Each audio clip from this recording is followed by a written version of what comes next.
দিনের আলোয় দেশীয় অস্ত্র নিয়ে প্রকাশ্যে মহড়া দিচ্ছে কিশোররা। আর সেই মহড়ার ছবি, ভিডিও সামাজিক যোগাযোগ মাধ্যমে ছড়িয়ে দিয়ে চলছে নিজেদের শক্তি প্রদর্শনের অসুস্থ প্রতিযোগিতা।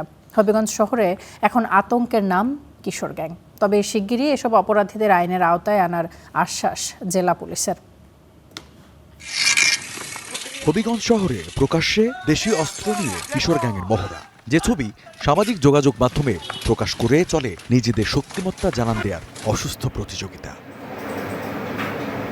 শহরের রাজনগর, কালীবাড়ি রোড, মুসলিম কোয়ার্টার সহ বিভিন্ন এলাকায় ১৫ থেকে ২০ জনের কিশোর দলের প্রকাশ্যে মহড়ায় আতঙ্কে স্থানীয়রা।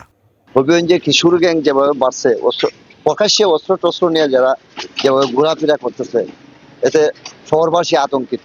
এগুলোর কারণে আমাদের ব্যবসায়ী প্লাস এখানে যে পাড়া প্রতিবেশী আছে না, ডরাইয়া দোকানে বন্ধ আসতে চায় না। আমরা আইনশৃঙ্খলার কাছে আবেদন করতেছি বা দাবি জানাই যাতে এগুলোর বিরুদ্ধে ত্বরিত ব্যবস্থা নেওয়া হয়।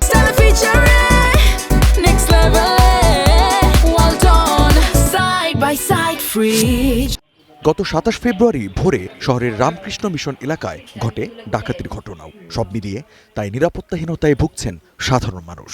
লক্ষাধিক টাকা নিচ্ছে আর বড়ি দিয়ে বড়ি সরানো নিচ্ছে। যখন চিল্লাচিল্লি করছিল আমার ছেলে বউ, আমি ঘুম থেকে উঠে এসে দেখি অবস্থা, তখন আমি ডাকাত বলে চিৎকার করলাম। তখন আমার ছেলে বউ বললো যে বাবা চিৎকার করেন না, আমরা মাইরে ফেলাইব। স্থানীয় সচেতন মহলের দাবি, পুলিশের কম তৎপরতার সুযোগে সাম্প্রতিক সময়ে বিপথগামী হচ্ছে কিশোররা, বাড়ছে অপরাধ প্রবণতা। আশ্চর্যের বিষয় হলো যে এই ব্যাপারে প্রশাসনের কোনো কর্মকাণ্ড আমার চোখে পড়েনি। তো আমার ধারণা হচ্ছে যে এইগুলি আসলে একটা শহরকে নষ্ট করার জন্য যথেষ্ট, একটা শহরের শান্তি নষ্ট করার জন্য যথেষ্ট। পুলিশ বলছে কিশোর গ্যাং নির্মূল ও চুরি ডাকাতি রোধে ইতোমধ্যে বিশেষ অভিযান শুরু হয়েছে। শিগগিরই অপরাধীদের আইনের আওতায় আনার আশ্বাস জেলা অতিরিক্ত পুলিশ সুপারের। আমাদের সার্বক্ষণিক সব ধরনের কার্যক্রম প্রচলিত আছে এবং ঈদ কেন্দ্রিক সামনে যে ঈদের বাজারটাও আরো জমজমাট হবে। ঈদ কেন্দ্রিক আমাদের সেই বিভিন্ন স্তরের নিরাপত্তা ব্যবস্থা, ট্রাফিক ব্যবস্থা সবকিছুই চালু রয়েছে এবং নগরবাসী অবশ্যই সুফল ভোগ করবে। আমরা থেমে নেই, থানা পুলিশ, জেলা পুলিশ সার্বক্ষণিক কাজ করছে। শিগগিরই কিশোর গ্যাংয়ের দৌরাত্ম্য নিয়ন্ত্রণ এবং শহরের আইন শৃঙ্খলা পরিস্থিতির উন্নতি হবে বলে প্রত্যাশা স্থানীয়দের।